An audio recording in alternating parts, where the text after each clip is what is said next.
Are you a leader navigating burnout, doubt, or growth? Welcome to the Ripple Effect Leadership Podcast, where intentional leadership creates lasting impact. Hi, I'm Jen Brown with my co-host Hugo Rodriguez, and we're diving into real leadership stories and practical insights to help you lead with clarity, courage, and connection. Because we believe great leadership creates positive ripples at work and in life. Hi, I'm Jen Brown, a certified leadership coach with Journey of Grace Coaching and over 20 years experience as a U.S. diplomat with the Department of State, where I had the privilege and honor of serving with my good friend, Hugo Rodriguez. Hugo, over to you. Thank you, Jen. Like Jen, I'm a retired diplomat with 25 years of experience helping foreign service officers develop skills to lead high-functioning teams in some of the world's most challenging places. Today, I'm an executive leadership coach and a professor of practice of leadership, and I'm really excited because one of my colleagues is joining us today. It is really a pleasure to introduce Dr. Michele King, who is the director of the Flemming Center for Entrepreneurship and Innovation here at Hampden-Sydney College. Michele, thank you for joining us. My pleasure. Hi, Jen. Hi, Hugo. Hi, so great to have you on, Michele. Thank you. So, Michele, I'm curious if you could share with our listeners and viewers a little bit about your background and what led you to the Center for Entrepreneurship and Innovation. I grew up in the military. My dad was in the Army, and we moved a lot and all over the world. And I found that I had this hidden talent that wherever I went, I could speak the language. The international language of play. Because wherever I went, I could connect with people through play. And so games became that connecting point for me. And I was able to see and learn about other people through that element of play. And then I was like, well, what can I do with this? And I started to explore different ways of incorporating it into my education and things that I wanted to do. And before I knew it, I said, well, this is a passion of mine. And when we think of entrepreneurship and innovation, it also made me realize, growing up in the military, that my parents made me work for anything I ever wanted. So I remember when I was 12 years old, I wanted a waterbed. It was the coolest thing. I wanted a waterbed. And so I went to my parents. Yeah. There's some innovation right there. And I went to my parents and I'm like, this is what I want. And they're like, okay, how are you going to get it? I was like, oh, I didn't think about that.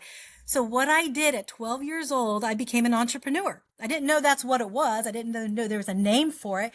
But what I did was I started a landscaping business. At 12 years old, I started old school GoFundMe, pushing the lawnmower down the road, getting clients.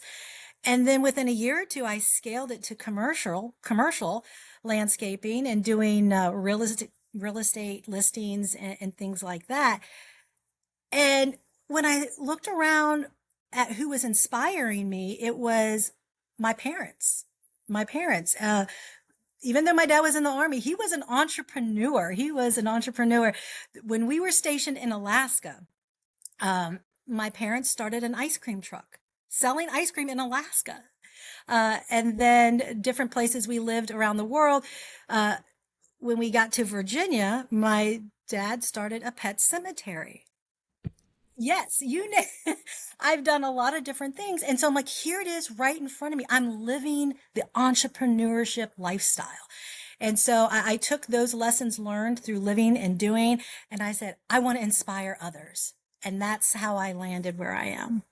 I am so glad you say that because since when I arrived back here on campus, and I had the chance to meet you, you inspired me and you inspire the students here. And this is one of your real gifts. And I know it plays into the entrepreneurship and the innovation and the gameplay, but it is really noticeable. You have a way of putting people at their ease and exciting their imagination and engaging their efforts that really stands out, Michele. And it was one of the reasons we wanted to get you on the podcast, because you really bring a special energy to the work you do with young people. So you found your calling. I will say that. I have been blessed. I have. I am super curious. How is play coming into your work now? Oh, yes. So I was at William and Mary for 25 years before I came to Hampden-Sydney a year ago. It was great. It was R1 Public Ivy Institute. I had every reason to stay. But when you learn about Hampden-Sydney, there's just something so special. I had to be a part of this. And while I was at William and Mary, I taught communication courses. I taught in the business school for a course on manager communication. While I was at William and Mary, I would use games and play in the classroom because it gave permission for them to be silly. They could play and have fun, and they weren't being judged or tested or anything like that.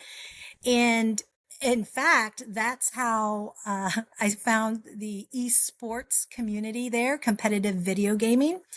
And I started the program there. I co-founded and directed the esports program at William and Mary. And I was like, this is great when people have that permission to let their guard down. And I think that's where curiosity and creativity can flow as well. So I use play as a way of helping them to relax and have fun. Mm. Things that Jen and I talk about in the leadership context a lot is leaders that are able to create that kind of environment where people can be authentically themselves. Some people call it like a fearless workplace or a safe space. You get so much more out of people. They jump up a level because they're tapping into that thing that is like authentic and exciting to them.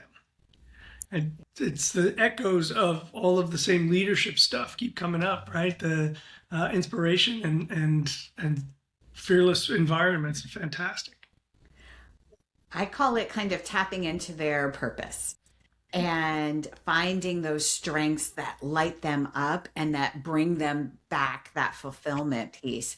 And so I'm curious, like, as you are bringing play into the entrepreneurial world, what is unlocking? Yeah, I think several things. One is it ties into that idea. I've heard you talk about leading courageously. And what does that look like? It looks like making decisions even though you don't have all of the answers. And I think with play, that allows you to do that because you have the rules. All right. You work within those parameters, but try this, do that. And yes, there's some strategy to play, but there's also luck. And that's life. That happens in life too. I remember when I started a summer camp and I had teachers coming up to me saying, what is it about I can give my seventh grader a test? And if they fail it, they feel stupid. They don't want to try again. They give up. But if we play a video game in class and they die on the third level, they're like, oh, I know what I got to do next time. And they jump back in and they want to give it another chance. So I think that element adds to helping them navigate. It's okay. Test it out. You don't have to have it all figured out. Ooh, that's pretty powerful in the entrepreneurial world. I'm only 1 year into my entrepreneurial journey, and I can tell you, right, there's an element of experiment and brainstorm. Be a little crazy in what you come up with. Yes.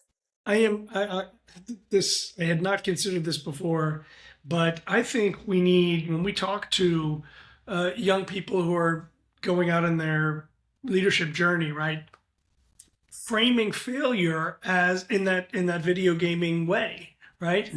Oh, you lost one life, but guess what? You get more, so go back at it again. It is just a chance to try some new things and figure out what you do differently to get through this level.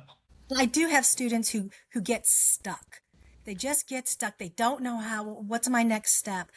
I had a student one time who he would come during office hours. We would sit down and work through his venture, his business plan, the financial models, all that good stuff. And it became that we just started to meet and I was his cheerleader. You got this. You could do this. But he was never acting on it. And to the point where he would bring in these notebooks and I was like, you've got great work here. let's go test it. Let's go try it. He's like, no, no, no, it's not perfect. I said, it will never be perfect. And only in your head will it be perfect until your customers tell you otherwise. And I said, I know you've been doing the work. Your notebooks show it. You're writing your idea to death. This is an obituary, is what you have here. That's what I told him. Oh, that's powerful. Yeah. Oh, I Yeah. love that. Yeah. He didn't like it. He didn't laugh at it, Of but course not. I Of thought course not. you can write something to death that Yes. it's not going to happen. And the reverse side of that is I heard I think he was the director of marketing for Netflix. And I heard him at a conference say, as entrepreneurs, get out there and try to kill your idea. And I'm like, what? Why do you want to kill your idea? He goes, because if you can't kill it, you got something. I was like, oh, there you go. And in order to do it, you got to be vulnerable. You got to get out there, test it. It's not going to always work perfectly. And you have to embrace the ambiguity. So powerful. I love all of that. And you know what comes up, and I just did a social media post about this, so I love where you're going with this, that idea that you're writing an obituary at this point, right? Because that perfectionism, it's really masking fear. Yeah. And I'm wondering what has surprised you the most in your journey, both at William and Mary and now Hampden-Sydney? Yeah. What surprises me most with students is when they realize how emotional this journey is, the entrepreneurial journey. It is emotional because, like I was saying earlier, you're being vulnerable. You have this baby, this idea, and to test it, you have to be open to feedback and what that looks like. And I tell students, I've been on this journey. I know what it's like. And people will tell me no all the time. And sometimes and humor is important. So sometimes I'll say, oh, you mispronounced yes. Or how do we get to yes? How do we get to yes? Can we figure this out together? And so I think for them, it's realizing it is emotional as well. And they do all the theoretical stuff in the classroom. They have it great on paper, but then you got to go out and test it. And that emotional aspect is there. And you have to deal with that too. I recently heard Adam Grant talking about paralysis by analysis, right? Which is that, like Jen says, it's fear. It's fear of making a mistake.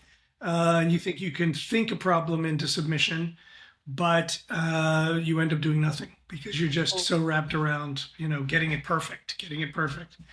It plagues so many of us. Bezos talks about it in one of his, annual letters to shareholders. You have to get good at making decent decisions, not perfect ones, with like 60% of the available information. If you wait for 100%, first of all, you'll never get it. Second of all, you're going to miss your shot. The trick is you make the decision on incomplete information and you wait to see how it resulted. Don't get so wrapped around the decision itself that you can't retrench and make another decision once you've got some more data coming in, right? It's not a forever decision. And it's the same sort of thing. Like, don't be afraid to make a mistake, because you have to ask yourself, what's the worst that can happen? Right? We make a mistake and we learn from that. We get another video game life, and we level up. Right? Level up. Yeah. I love it. That's it. So speaking of leveling up, when you have seen young entrepreneurs be the most successful, and defining success, right, is up to interpretation. But when you have seen them come into their own, what has that been like for you? And what traits are there? Well, first of all, I wear my expressions on my face. And so I've had people tell me, you are smiling like a proud mom. I'm like, I am so proud of them, what they do, because I have one student who he's doing it scared. He is doing it scared. I was with him one time and he was talking to a client. He was fumbling through it. And by the end, he was sweating. His shirt, he had sweated through his shirt. But the client was so patient and so graceful in the moment because she knew he's a student. He's trying. And I'll tell you what, 6 months later, his sales pitch is out of this world because he kept iterating and doing. So I think that's what I see, the repetition, doing that over and over again. Another thing I like to do is help them also figure out how to discover an opportunity, because it's so easy to get caught up in your own world and just focus on what needs to be done. Where in my class now, we have an assignment where they walk in. Well, actually, I walk in and I just start complaining about something. I'm not a complainer. I'm like super positive by nature, but I'll come in there and I'll say, oh, I couldn't find a place to park, or, whatever the issue is. And I get them to start complaining. And so they start complaining. And I said, okay, what you're doing right now is called opportunity discovery. You're looking, in order to do that as an entrepreneur, you have to be empathic. You have to empathize and get out of yourself, observe, pay attention to the world around you. And yes, it can be some things that maybe family and friends are going through, but you step back and just observe and start talking to people. That right there opens your mind to seeing possibilities. And what's funny with guys in all male school is when we identified problems, they immediately wanted to start solving them, fixing it. And I said, nope, this is not about fixing. This is not about solving. This is really trying to understand and define the problem. Because if you can define the problem, you're halfway to the solution.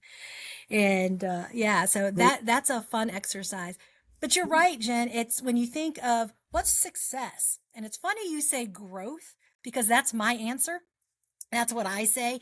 Success is growth. And because I grew up in the Army, we have acronyms for everything, right? So the G stands for grounded. You got to be grounded in who you are. You got to be grounded in who you are. R is for relationships. You don't get through this life by yourself. So you've got to build those relationships where things become relational and not transactional.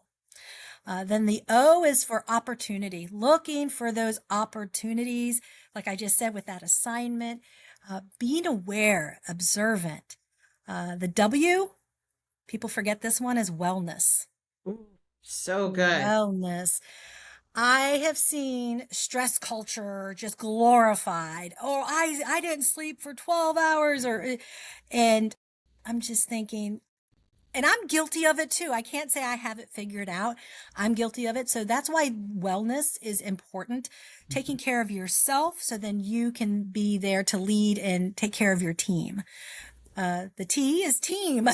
And you got to know your team's strengths. Not everyone can do the same thing, and we're all different parts of the same body. So what does that look like? Tap into there. And that comes through knowing your team, building those relationships with trust. And then the H, for me, it's honoring God. And everything I try to honor him because I represent him in what I do. So powerful. Oh my gosh, Michele, thank you for sharing that gift. I just took notes myself because this is like so awesome. This is a gold mine right here. I'm going to repeat it because it's fantastic. Grounded, relationships, opportunity, wellness, team, and honoring God. Powerful. So powerful. I love this. And I love how you also differentiated, because Hampden-Sydney is a school for young men, right? And yes, for our listeners and viewers here. And so maybe they are more prone or not. Females can tend to do this too. But the idea is not to rush in to solve the problem. How do you show them growth by not solving the problem? Yes. So, and I use this with my son. I have a 22-year-old son, and I use this with my students as well, that when they come to me with a problem, out of the gate, I say, okay, do you want me to be a sounding board and listen? or do you want me to be a partner in problem solving? Because then I know my role. I know my lane that I'm staying in. And it's funny, sometimes they'll just talk it through, and by the end, they have the solution of what they're looking for, and it's great. But it's tricky for me because I do like to come in and I want to help. But really, it's not helping because they need to experience those growing pains. One assignment, another assignment I have is they have to, well, two additionals, but one is to a failing assignment. They have to go out and fail. And they were like, but if we succeed, did we fail? I'm like, yes, because you are set out to fail this assignment. And they have to experience what rejection looks like. How do you recover from this? You're shot to your ego, your self-esteem, because as entrepreneurs, you are the one who gets up every day. You're the one who's passionate about this. So you got to lead yourself as well as your team in that. My mind is blown. Can you give us some examples of what students have done for their failing assignments? So one semester I had them write out a challenge, and then they all put it into a bag and they pulled out that challenge. So I said, be careful, you might get your own. One was on a Thursday night here, they like to go out, but they had to go out and do karaoke. And they may not sing, they were out of their comfort zone and things like that. Another one was I borrowed this from another professor, but it was to sell a Jolly Rancher for $100. Just one buyer, you couldn't split it, and you couldn't call mom. Hey, mom, I need this for an assignment, $100. So that was pretty much it. And they were like, well, can we lie? I said, this is your character. This is your name. This is your integrity. I will let you decide that. And they're like, oh, okay, we can't lie. We can't do this. So they had to wrestle with those concepts. And I had two students before class even got out. One got on the phone to his coach and started asking. So he right there tapped into his resources. And another one came up to me. He was the only one who came up to me, and he's like, Dr. King, if I don't sell this, will you buy it? I said, tell you what, try it first and then come back and then we'll see. Well, they had a whole week to do this, and some of them gave up right away. Some of them said, wow, when I was telling the story, people wanted to know, well, why is this Jolly Rancher so special? So then they had to really tell the story, and that's what I use with their pitches. You got to have a story. People connect with that. And by the end, some of them said, well, I couldn't sell it, so I just ate it. So you have all different kinds of responses. But the student who initially asked me, he came back and he walked us through his journey of what he tried and how he pivoted and all of this. And by the end, he did not sell it. But I gave him the $100 because he was the only one who came up to me. Yeah, I don't even like candy, so. You should have that framed on your wall in there. I do. I have it back here. I have it. I'm going to frame it when we move into the new office. I think the Jolly Rancher goes up on the shelf with the games, right? Oh, yeah. Absolutely. I had another student one time who he came to me just so frustrated, looking for an internship. He said, I've tried everything. And I said, all right, what if I told you the very next one you apply for, you will get? Will you apply for it? He's like, well, yeah. I said, all right, do it. He came back to me a couple of days later. He goes, I applied. I said, all right. He goes, I didn't get it. And I said, okay, so what do you want to do next? He goes, I'm done. I said, tell you what, I'm going to teach you how to network. Come with me to this conference. The timing was just right. So he came with me to the conference and I was showing him how to network, and then I let him go off on his own. It's very important that we don't helicopter leadership with them. Go off on his own. He came back to me by the end.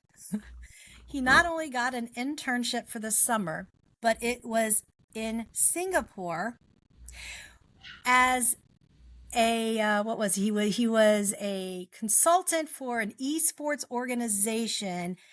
And during the time that it was going on, the esports Olympics was happening. So he got to attend. And I said, see, all of those no's and you Mm-hmm. didn't give up and you came on one more time. What else can I learn and do? And he learned to network, and he was able to then go and do that.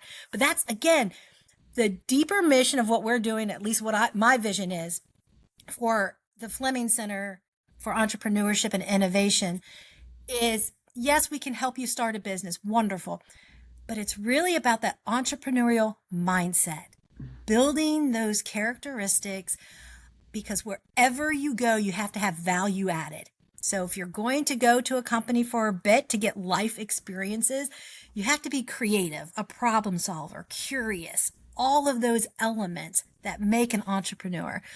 And then after you've lived life, you come back and you say, wow, I'm ready to start this business. I'm ready to try this. I love that. That really is the self-leadership piece that, when you jump straight into something without having that fortitude within, right? You're not setting yourself up for success. I'd love to swing back to that W in growth about wellness, because we all know the energy up at the beginning, right, can carry us a pretty long while, but eventually there's that element of burnout, right? That I haven't slept in 24 hours or whatever the case may be. And yes, I think we've all done that, right? As hopefully as we matured in our own leadership, we realized that's not sustainable. Right.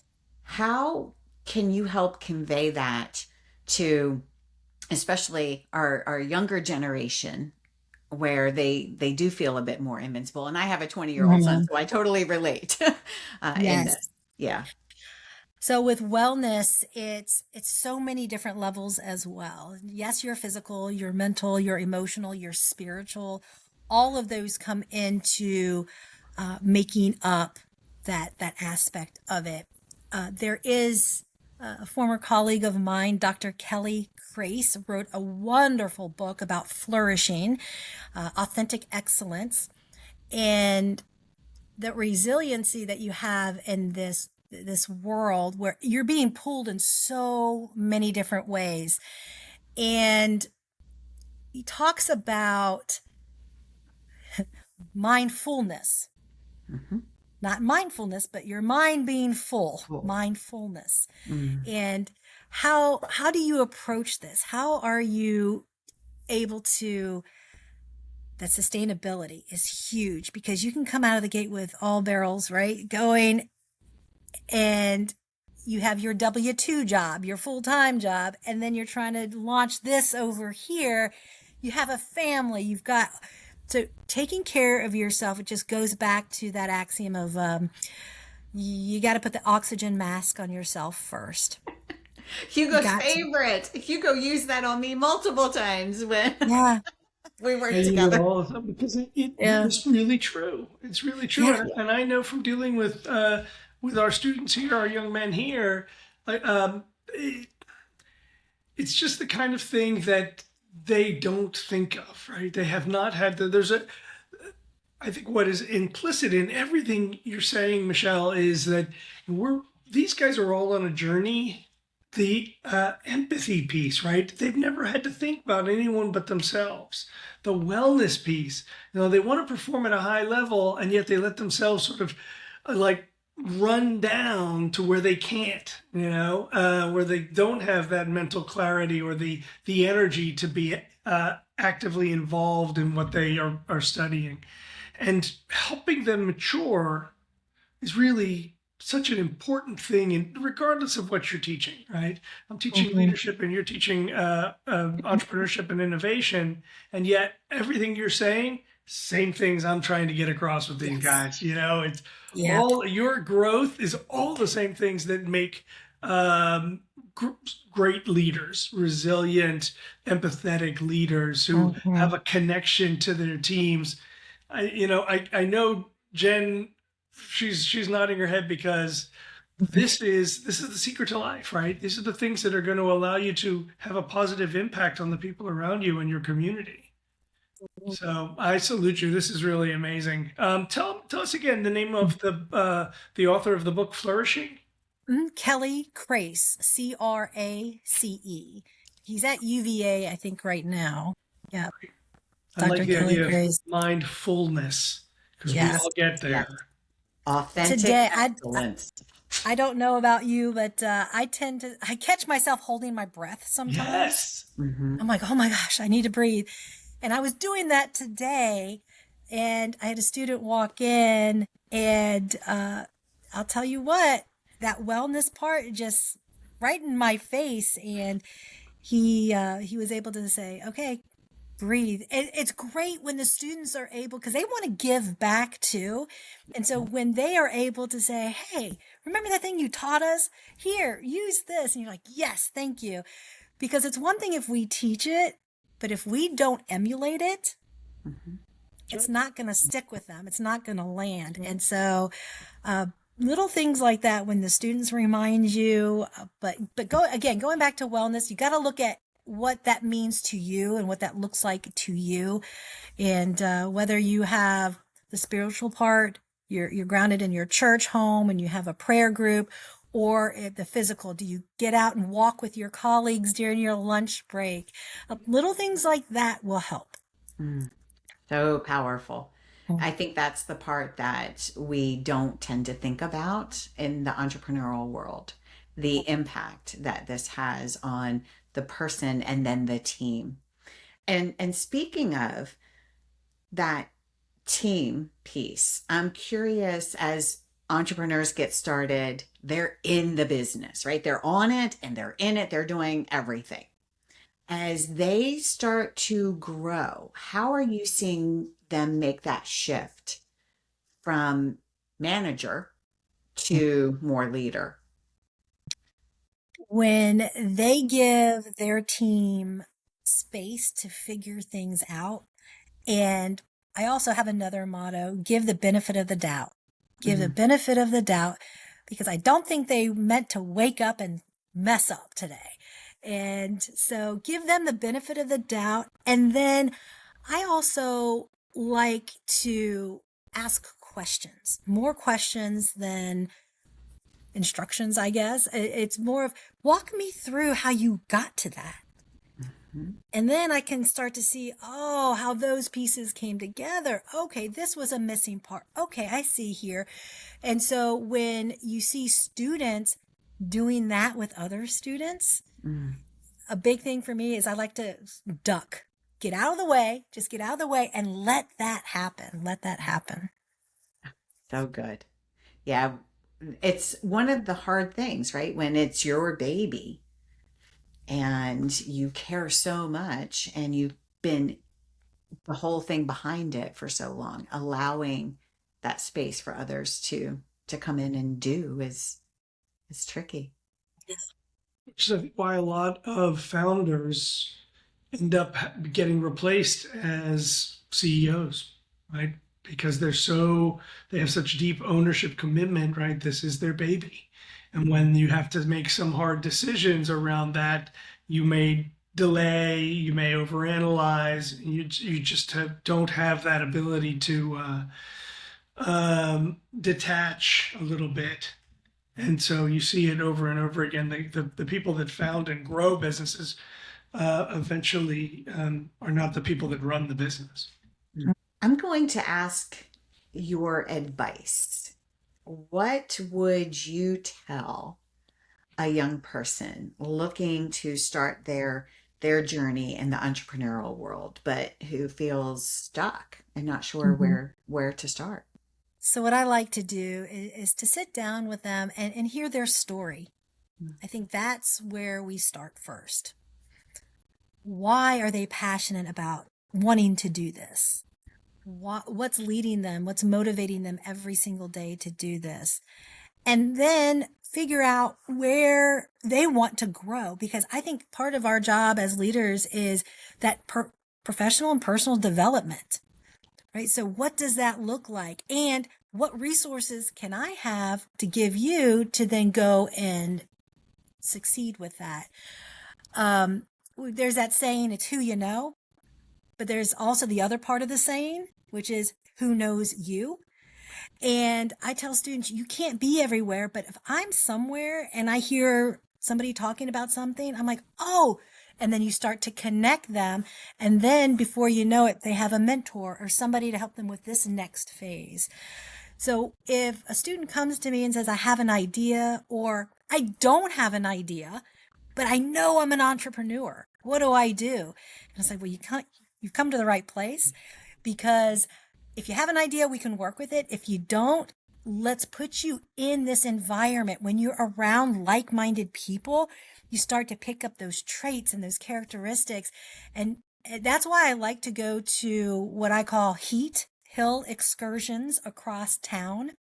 And we call Hampden-Sydney campus the Hill. And so, yeah, a little context there. And so hill excursions across town, and across town could be 30 minutes down the road or hopping on a plane.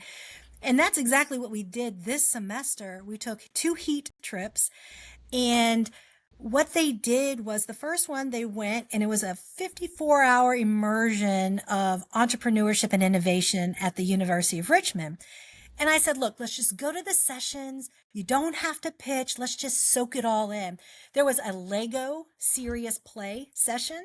They could play with Legos. I mean, it was right up my alley of play. But I said, just go and have fun. And halfway through it, a student turned to me and said, Dr. King, I have an idea. I said, well, get up on stage and pitch. Before the end of it, he won first place. Yes, he won first place. His team, they won first place. I was like, wow, you did it. I'll tell you what, that light bulb, that passion, that reignited his energy. And that following weekend, we hopped on a plane and we flew to Indiana. And there was a collegiate entrepreneurs summit there. And they had a case study competition. Well, these are sophomores. They've no idea. They've never done this before. And what better way than to jump in and do it? And that's what they did. So they studied. We had the hotel conference room. We had our laptops out. They were going through everything. And the very first round, they got perfect scores. The judges came to me and said, the students from Virginia understood the problem more than the Indiana students. And they beat out Notre Dame, Purdue, and Indiana in that first round. And they went to the final round, came in 4th place. And they were upset. And I said, gentlemen, do you realize what you have just done? This is amazing. And they said, yeah, we wanted first. I said, but here, it's not about winning. Yes, there are pitch competitions out there, and I encourage people to do pitch competitions and other things. It's not about the winning. It's about getting out there, sharpening your tools, getting the experience, getting the feedback. Because then you know what to work on, and then you get out there and you do it again. And that's how I start to see the encouragement and people Feedback grow. is so incredibly powerful, and teaching young people how to embrace it. Right, Jen and I talk about feedback being a gift. You know, it's hard to have people critique your work, because in your mind you want to be the straight A student, like you want everything to be perfect every time you come out of the gate. That's not life. And the other thing is, people are reluctant to give you feedback. They need to know you're ready to accept it and welcome it. And so building that capacity is another valuable gift you're giving these guys, Michele. Totally. And I will just say, everything you said is still applicable at entrepreneurship at all levels. All levels. What a gift that they are getting this at this age, at this time in their life. I came in thinking I would, first of all, love your energy, and I would get the chance to enjoy that. But I thought I would learn about entrepreneurship, and I've learned about, developing young minds. I will be a better teacher for having had the chance to talk with you, and I've taken pages and pages of notes from our conversation, because this is so filling for me and so enriching. I love it. Thank you. Yes. My pleasure. I want to come take a class. I know I don't fit the Me mold. too. Me too. I'm in there next semester. Yeah. We have tons of fun. And I tell the students, hey, look, if I'm going to have to be here for the next 15 weeks, we're going to make this fun. That's Love awesome. that. Yeah. I love that. The name of the game. Well, Michele, thank you so much for joining us today. Do you have anything that you would like to share before we close? Yeah, it's really about the entrepreneurial mindset. It really is. Don't think you have to get out there and start a business, or you have to be this econ and business major. Great if you are, or you could be on a team of people who need that. But really, it's about building those skills, because you will need them no matter where you go, not even for your job, even for your family. You will need to do that on days ahead. So true. So many good nuggets here. Thank you so much for joining us today. My pleasure. Thank you. Thank you. What a gift. We really have enjoyed this. I will see you around campus. Sounds good. Thanks.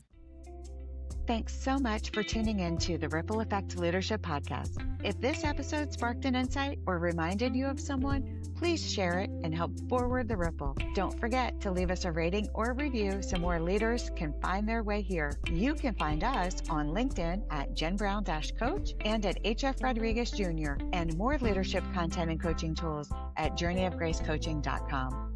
A quick heads up before you go. This podcast and all content shared by Ripple Effect Leadership is for informational and educational purposes only. The opinions and characterizations in this podcast are our own and do not necessarily represent the U.S. government. This podcast is not a substitute for mental health treatment or professional medical advice. If you are struggling, we encourage you to reach out to a licensed mental health provider or call the 988 Suicide and Crisis Lifeline.